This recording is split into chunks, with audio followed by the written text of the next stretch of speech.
Ninth class अभी तक हमने चैप्टर नंबर 10 स्टार्ट कर रखा था, ग्रेविटेशन। तो हमने इसके अंदर जो जो चीज़ सीखी थी हम एक बार उसकी बात कर लेते हैं।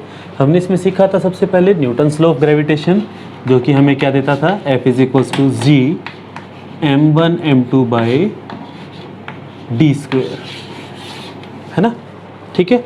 और उसके बाद फिर हमने सीखा था कि g क्या होता है, what is g, universal gravitational constant, और इसकी वैल्यू थी 6.67 इंटू 10⁻⁻11 न्यूटन मीटर स्क्वायर पर किलोग्राम स्क्वायर।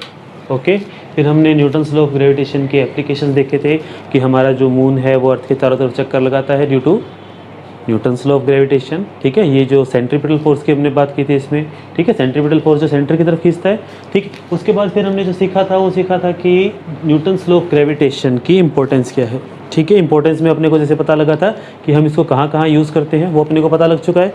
ओके, तो आगे जो अपना टॉपिक है वो है फ्री फॉल, ठीक है। टॉपिक का नाम है फ्री फॉल, और ये जैसे नाम के अकॉर्डिंग ही है। फ्री फॉल का मतलब देखो क्या होता है। फ्री फॉल का मतलब है कि पहले तो हम इसकी डेफिनेशन करते हैं, an object is moving under the effect of gravity only, ठीक है। जब कोई चीज़ सिर्फ ग्रेविटी के इफेक्ट में चले उसको हम क्या बोलते हैं, फ्री फॉल। इसका मतलब हुआ कि दैट इज, हम इसको सिंपल भाषा में क्या बोलेंगे, an object is dropped from A height. हमने एक ऑब्जेक्ट को ड्रॉप कर दिया, याद रखो इसमें हमने वर्ड यूज़ किया है ड्रॉप, हमने थ्रो यूज़ नहीं किया। ओके, तो हमने ऑब्जेक्ट को क्या है कि ड्रॉप किया। ड्रॉप का मतलब क्या होगा, हमने ऑब्जेक्ट को ऊपर से नीचे छोड़ दिया, ठीक है। जैसे हम उस ऑब्जेक्ट को ऊपर से नीचे छोड़ेंगे तो उसको कौन नीचे की तरफ खींचेगा, तो ऑफ कोर्स आंसर आएगा इसका ग्रेविटी। ग्रेविटी उसको नीचे की तरफ खींच लेगी। जैसे मान लीजिए कि हमारे पास ऐसे एक बिल्डिंग है जिसकी हाइट है h, हम यहाँ पर खड़े और हमने यहाँ से एक पत्थर को छोड़ दिया। जैसे हम छोड़ेंगे तो उसकी शुरू की स्पीड क्या हो जाएगी, 0, ठीक है। दिस इज़ एन ऑब्जेक्ट, और जैसे हम इसको छोड़ेंगे तो इसकी स्पीड क्या है, शुरू में 0 है। अब ये नीचे की तरफ जाएगा तो इसको कौन खींच रहा है, तो आंसर है ग्रेविटी खींच रही है। अच्छा, जैसे नीचे जाएगा इसकी स्पीड इंक्रीज़ होगी डिक्रीज़ होगी, तो ऑफ कोर्स इंक्रीज़ होगी क्योंकि यहाँ पर 0 है, और जब ये नीचे की तरफ जा रहा है तो कुछ ना कुछ तो स्पीड बड़ी होगी। तो हम इसको क्या बोलेंगे कि ऊपर से नीचे आ रहा है ग्रेविटी की वजह से, and this is called free fall. Free fall का मतलब पता लगा कि जब कोई ऑब्जेक्ट ऊपर से नीचे फ्रीली फॉल करता है, ठीक है। अच्छा, अब इसकी कंडीशन क्या है कि इनिशियल वेलोसिटी 0 होनी चाहिए और ग्रेविटी के अलावा उसके ऊपर कोई फोर्स नहीं लगना चाहिए, ठीक है। जैसे कि अगर मैं इसको ऐसे छोड़ देता हूँ तो ये फ्री फॉल है, लेकिन अगर मैंने इसको फेंक दिया तो ये फ्री फॉल नहीं होगा। इज दिस ओके, ठीक है। आपको इस चीज़ का ध्यान इसमें रखना है, कोई डाउट इसमें। तो ये आपका फ्री फॉल था। अब फ्री फॉल की जो मेन कंडीशन है वो क्या है, जी हाँ, वेलोसिटी क्या होनी चाहिए, 0, इनिशियल वेलोसिटी 0, ओके। और दूसरी कंडीशन क्या है कि ग्रेविटी के अलावा इसके ऊपर कोई और फोर्स नहीं लगना चाहिए, ठीक है। तो हमने जो 3 इक्वेशन की थी फर्स्ट चैप्टर में, v = u + at, s = ut + ½ at², and third was 2as = v² - u², ठीक है। तो फ्री फॉल के अंदर u की वैल्यू 0 होती है तो it will become v = at, this will become s = ½ at², and this will become 2as = v², और v = √2as। जैसे जैसे हम इस चैप्टर को आगे बढ़ाएंगे तो आपको पता लगेगा कि ये जो a है इसको हम बोलेंगे यहाँ पर एक्सेलरेशन ड्यू टू ग्रेविटी, ठीक है, क्योंकि यहाँ पे कोई और फोर्स लग ही नहीं रहा। अब हमने जो फोर्स का मेन फॉर्मूला किया था न्यूटन सेकंड लॉ से, वो फॉर्मूला क्या था, वो था F = ma। तो जहाँ पर फोर्स होगा वहाँ पर एक्सेलरेशन होगा ही होगा, ये हम सीख चुके हैं, ठीक है। अगर एक्सेलरेशन वहाँ पर है और यहाँ पर कौन सा फोर्स है, सिर्फ और सिर्फ ग्रेविटी वाला है, यहाँ पर फोर्स कौन सा है, सिर्फ ग्रेविटी वाला फोर्स इस पर लग रहा है, ठीक है। तो इसका मतलब ये एक्सेलरेशन किसकी वजह से होगा, ग्रेविटी की वजह से होगा। और इसको हम बाद में अभी थोड़ी सी देर में करते हैं, इसको हम g से रिप्रेजेंट करेंगे, स्मॉल g से, और इसकी वैल्यू हम लेते हैं, ये हम कैलकुलेट करके निकाल के दिखाएंगे आपको, 9 मीटर/s²। इज दिस ओके, ठीक है। तो एक बार आप इस चीज़ को नोट कर लीजिए। ये जो टॉपिक है हमारा, to find acceleration due to gravity. देखिए इसमें क्या है कि अभी हमने जो बात की थी कि ग्रेविटी कैसे एक्सेलरेशन होता है, ठीक है, ये बात हम कर चुके हैं। ग्रेविटी के से एक्सेलरेशन होता है और कितना होता है, हमें वो वैल्यू अभी देखी थी 9.8 मीटर पर सेकंड स्क्वायर। लेकिन वो वैल्यू आई कहाँ से, तो हमें उसका डेरिवेशन करना है, तो उसका डेरिवेशन हम अभी स्टार्ट करते हैं। ठीक है, तो ये है अपना जो नेक्स्ट टॉपिक है कि to find acceleration due to gravity. देखिए इसको कैसे करेंगे, इसके लिए हम हमारी दोनों नॉलेज का यूज़ करते हैं। सबसे पहली नॉलेज जो हमारी थी वो थी F is equals to M A. ठीक है, जो हमने न्यूटन सेकेंड लॉ किया था, F is equal to M A. Is this okay? ठीक है, दूसरा हमने जो अभी किया है न्यूटन्स लॉ ऑफ ग्रेविटेशन, वो हमें क्या कहता है कि F is G m1 m2 by D square. Okay, अब हम इसको लेते हैं प्लैनेट के लिए। मान लीजिए कोई प्लैनेट है, दिस इज़ एनी प्लैनेट, ये उसका सेंटर है और ये उसका रेडियस है r। ठीक है, इसके ऊपर हमने ऑब्जेक्ट रख दिया, इसका जो छोटा सा रेडियस होगा r, that r is very very less than r, and we can say कि r के सामने ये जो छोटा सा r है वो लगभग ज़ीरो के बराबर ही है, तो हम इसको नेगलेक्ट कर सकते हैं। दूसरी चीज़ हमने जो किया था न्यूटन्स लॉ ऑफ ग्रेविटेशन में कि जब हम दो ऑब्जेक्ट्स का निकालते हैं डिस्टेंस, तो हम उसके सेंटर से मेजर करते हैं, तो इन दोनों के बीच का डिस्टेंस होगा ये इसके सेंटर के साथ। ठीक है, तो वी कैन से कि यहाँ पर जो डिस्टेंस है इन दोनों का, that d is approximate equal to r। ठीक है, अगर आप एग्जांपल लेते हैं, मान लीजिए कि आपके पास एक बॉल है, फुटबॉल कितनी बड़ी होती है, ठीक है, मान लीजिए उसका रेडियस कितना है 10 सेंटीमीटर, 10 नहीं होता, उससे कम ही होता है। ठीक है, तो मान लेते हैं 10 सेंटीमीटर है और अर्थ का रेडियस 6400 किलोमीटर। तो कहाँ 6400 किलोमीटर और कहाँ पर 10 सेंटीमीटर। ठीक है, तो इसके आगे 3 जीरो और लगाओगे तो मीटर बन जाएगा, फिर 2 जीरो और लगाओगे तो सेंटीमीटर बन जाएगा, तो हम इसको नेगलेक्ट कर सकते हैं। ठीक है ना, तो हम यहाँ पर कह सकते हैं कि ऑब्जेक्ट का मास मान लेते हैं m और प्लैनेट का मास मान लेते हैं कैपिटल M। ठीक है, तो दिस फोर्स इज, ये फोर्स कितना बन जाएगा, g mass of planet and mass of object divide में डिस्टेंस, और डिस्टेंस की वैल्यू आ गई r स्क्वायर। ओके, ठीक है, अभी हमने क्या देखा था कि फोर्स का फॉर्मूला तो ये होता है, और अभी हमने क्या देखा, ग्रेविटी से फोर्स इतना निकल कर आ रहा है। तो अगर आप इन दोनों को इक्वल रखोगे तो इसमें आएगा हमारे पास फ्रॉम 1 and 2, फर्स्ट और सेकंड से हमारे पास क्या आया, M A is equals to G m1 m2 by G m1 m2 की जगह आएगा m बाई डी स्क्वायर, और डी की वैल्यू r स्क्वायर है, तो एक m से एक m कट गया, तो एक्सेलरेशन कितना आया, आंसर है जी m बाई r स्क्वायर। ये एक्सेलरेशन आ गया। ठीक है, अब इस एक्सेलरेशन को ध्यान से देखो, तो क्या ये ऑब्जेक्ट के ऊपर डिपेंड कर रहा है, ऑब्जेक्ट के ऊपर ये डिपेंड नहीं कर रहा, तो हम इसमें कहेंगे this A is called acceleration due to gravity.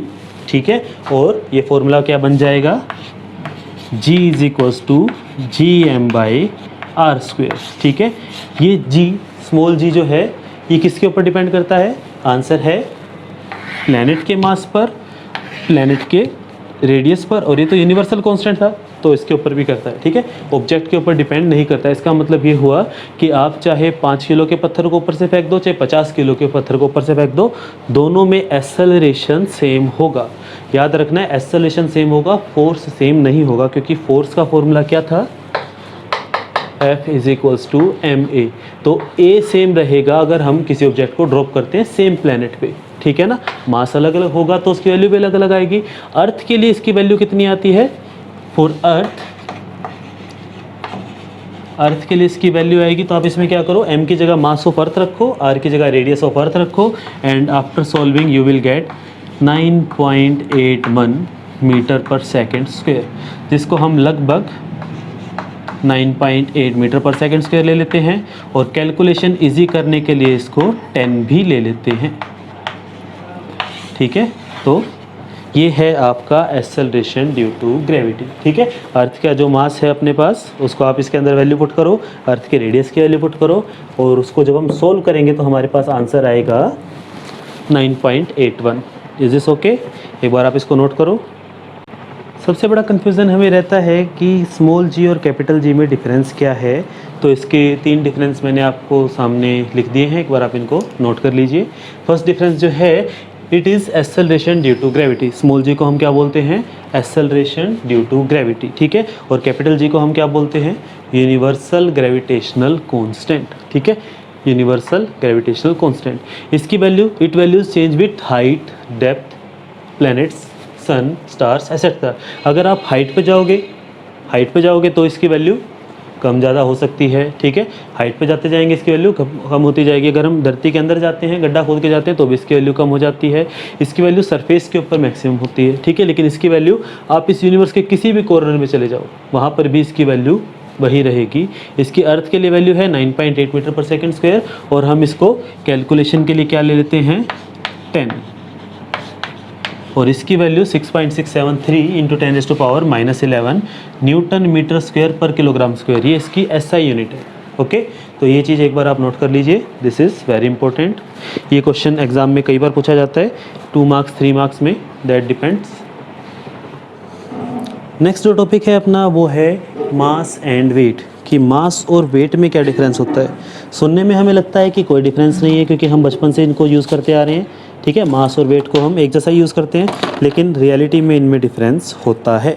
तो देखिए मास में क्या है और वेट में क्या है। तो मास होता है क्वांटिटी ऑफ मैटर, कि उसके अंदर मटेरियल कितना है, ठीक है। और वेट होता है force by which body attracted to the centre of the planet, ठीक है।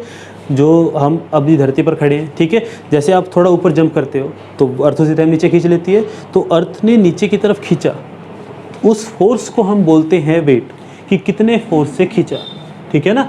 और ये है formula, weight is equals to mass multiply acceleration due to gravity, ठीक है। जी की वैल्यू क्या थी? यस 9.8 या फिर 10, ओके। तो वेट क्या है? Force by which body is attracted to the centre, ठीक है। मास को मेजर करने के लिए हम यूज़ करते हैं किलोग्राम, वेट को यूज़ करने के लिए हम यूज़ करते हैं न्यूटन। क्यों? क्योंकि फोर्स है, फोर्स को मेजर किस में करते हैं? न्यूटन में करते हैं, ठीक है। मास एक स्केलर क्वांटिटी है, स्केलर का मतलब इसको डायरेक्शन की ज़रूरत नहीं है। और वेट एक वेक्टर क्वांटिटी है, इसमें डायरेक्शन होगी, और डायरेक्शन किधर होगी? Towards the centre of the planet, ठीक है। प्लेनेट, हर प्लेनेट के ऊपर अलग अलग होगा। अर्थ के ऊपर हम जी की वैल्यू 9.8 लेते हैं, अलग प्लेनेट के ऊपर हो सकता है उसकी वैल्यू अलग आए, ठीक है। अच्छा जी, उसके बाद है हमारे पास, ये हमेशा कॉन्स्टेंट होता है, जिस ऑब्जेक्ट का जितना मास है उसका उतना ही रहेगा, ठीक है। इस बोर्ड का जितना मास है उतना ही रहेगा। वो अलग बात है कि घिस जाए, अपने आप पड़ा पड़ा तो ख़राब नहीं होगा, ठीक है ना। तो उसका मास फिक्स रहता है, लेकिन इसका वेट जो है वो फिक्स नहीं होता। आप इसको जगह चेंज कर दोगे तो जगह चेंज करने के साथ जी की वैल्यू चेंज हो जाएगी। हमने किया था ना, जी की वैल्यू किस पे डिपेंड करती है? हाइट पे करती है, डेप्थ पे करती है, प्लेनेट के ऊपर करती है। तो जैसे हम इसकी जी की वैल्यू चेंज करेंगे तो ऑफ कोर्स ये चेंज हो जाएगा, ठीक है। ये कभी ज़ीरो नहीं हो सकता, लेकिन ये ज़ीरो हो सकता है। ये ज़ीरो कहाँ होगा? जहाँ पर जी की वैल्यू ज़ीरो हो, ठीक है। इसको हम बोलते हैं वेटलेसनेस। वेटलेसनेस का मतलब जहाँ पर हमें वेट महसूस नहीं होता, ठीक है। आपने देखा ना स्पेस में, जब वो आपने मूवीज़ में देखा होगा, एस्ट्रोनॉट जो है वो उड़ते रहते हैं, तो उसका मतलब क्या है? उनको धरती नीचे की तरफ नहीं खींच रही, खींचेगी तो नीचे आ जाएंगे, ठीक है। तो ये ज़ीरो हो सकता है। दूसरा, मेजर्ड बाय बीम बैलेंस। मास को मेजर करते हैं हम तराजू से, ठीक है। तराजू से हम मेजर करते हैं मास को मेजर करते हैं तराजू से। तराजू को हम इंग्लिश में बीम बैलेंस बोलते हैं, ठीक है। और वेट को मेजर करते हैं स्प्रिंग बैलेंस से, ठीक है। स्प्रिंग बैलेंस क्या होता है? ये ऐसा एक डिवाइस है जिसमें यहाँ पर ऐसे एक हुक लगा होता है, जहाँ पे आप मास को टांग सकते हो, और यहाँ पर ऐसे ये एक स्प्रिंग के साथ लगा होता है। आपने शायद देखा भी होगा, ये सिलेंडर वाले रखते हैं गैस चेक करने के लिए कि इसमें उतनी है या नहीं, या फिर गोदामों में भी रखा जाता है इसको, ये वेट मेजर करने के लिए, ठीक है। यहाँ पे इसके एक हैंडल होता है जिसको हम पकड़ सकते हैं, और यहाँ पर अलग अलग रीडिंग लिखी होती है, ठीक है। तो जैसे आप इसको लटकाओगे, स्प्रिंग खींचेगा तो कुछ ना कुछ रीडिंग आएगी, तो दैट विल बी वेट, ठीक है। तो जो आपसे पूछा जाता है, हम जो कहते हैं वेइंग मशीन, वजन तोलने वाली मशीन, तो वो वेट को मेजर करती है, ठीक है। मास को कौन मेजर करता है? तराजू, ठीक है ना। तो अगर आपको अपना वेट मेजर करना है तो आप किससे मेजर करते हो? तो वो वेट को मेजर करती है, मास को मेजर नहीं करती। हाँ, हालांकि उसमें क्या है, एक छोटा सा, उसको कैलिब्रेशन बोलते हैं। कैलिब्रेशन में क्या होगा कि हमें पता है जी की वैल्यू अर्थ के लिए कितनी है, ठीक है, 9.8 है। तो हम उसकी हर वैल्यू को जो उसमें आनी होती है उसको 9.8 से पहले डिवाइड करके रखते हैं, तो वो हमें डायरेक्ट मास ही दिखाती है, ठीक है। तो हमने उससे मेजर तो मास किया, लेकिन रियल में वेट की हेल्प से उसको मेजर किया गया है, ठीक है। तो ये था आपका ग्रेविटेशन वाला पोर्शन, ठीक है। ग्रेविटेशन के अंदर जो हमने किया वो था सबसे पहले न्यूटन्स लॉ ऑफ ग्रेविटेशन, ठीक है। दूसरे नंबर पे हमने किया applications of Newton's law of gravitation, और उसके बाद free fall and value of G, difference between small G and capital G, and mass and weight, ठीक है। उसके बाद जो हमारा नेक्स्ट चैप्टर है वो है ग्रेविटेशन का second part, that is flotation. तो फ्लोटेशन के अंदर हम सीखेंगे कि चीज़ें जो हैं पानी के अंदर डालोगे तो तैरेगी या डूब जाएंगी, तो डेट डिपेंड्स कि उसकी डेंसिटी क्या है, तो उसके बारे में हम नेक्स्ट चैप्टर में बात करते हैं, ठीक है। एक बार आप इसको नोट कर लीजिए। Okay, thank you.